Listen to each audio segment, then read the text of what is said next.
So we're going to make the traditional red and white candy cane. That is our #1 selling candy cane of the Christmas season by far. Traditional peppermint flavor with a traditional red and white color. Now this is the same recipe we've been using here since 1933. Same recipe, same marble slab, same hook on the wall, same stove, same heater. I have not been here quite that long. I got here this morning about 10:30, so running a little late this morning. Now I also do haircuts if anybody needs a trim. I'm being right here, right here.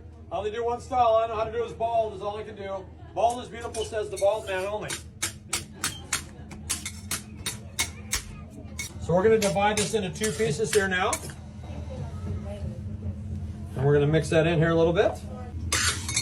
And we're just going to fold this in for a couple minutes so we get it all mixed in. So let's take it over the table, and they're going to keep it nice and warm for us over here at the table. And that's all it takes to flavor the entire batch right there. Luckily, it doesn't take too much because it does run about $500 a gallon. But luckily, a gallon does go a long, long way. So we're going to mix that in just like we did the color.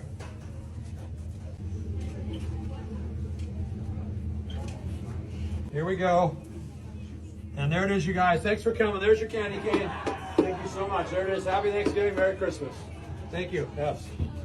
All right, so we're going to do 2 things here on the hook. #1, we're adding a little bit of air to it. Also the stretching of the sugar crystal, and that's what causes the candy cane to turn nice and white.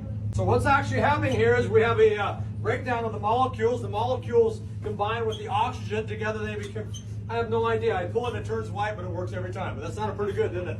I've cut off a little bit of the red here. We've also cut off a little bit of the white. We're going to put those 2 pieces together here.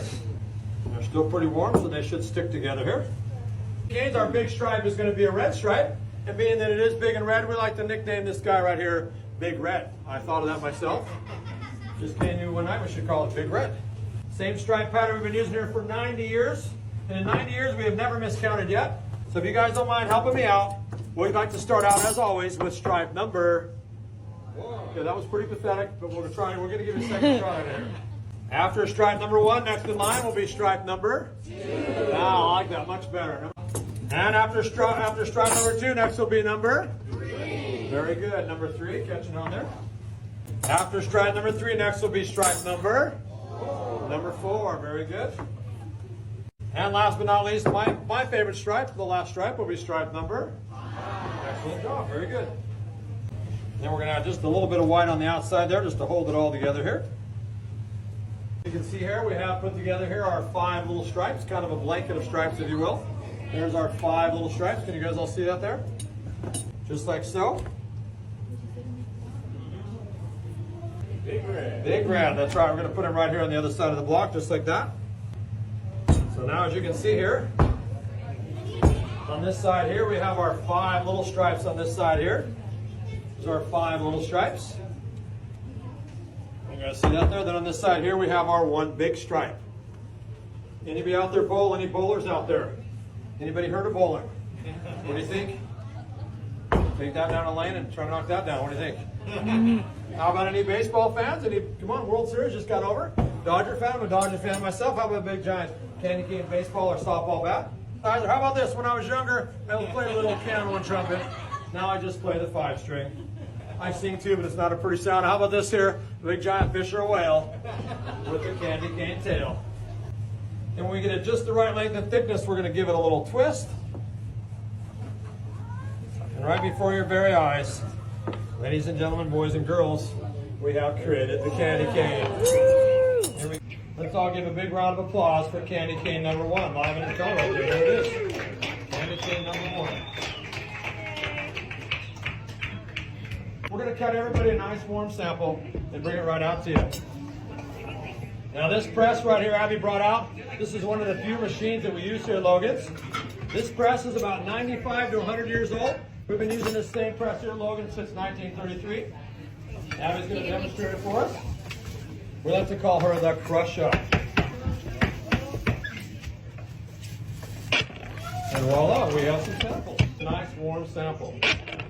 What we'd like to do for the next few minutes, if we can, if anybody out there has a question, here's a great time to raise your hand and ask the Candyman any questions you'd like. Except for my age, that's all I ask. Just like Dr. Phil, I'll take any questions, any comers. Yeah, right there, real loud. Ah, there's a great question. He's asking about this big giant candy cane on the wall up here. Yes, that is a real candy cane. Not only is it a tremendously large candy cane, it is actually the world's largest 100% handmade candy cane. That candy cane is over 36 pounds in weight. It is over 16 feet long.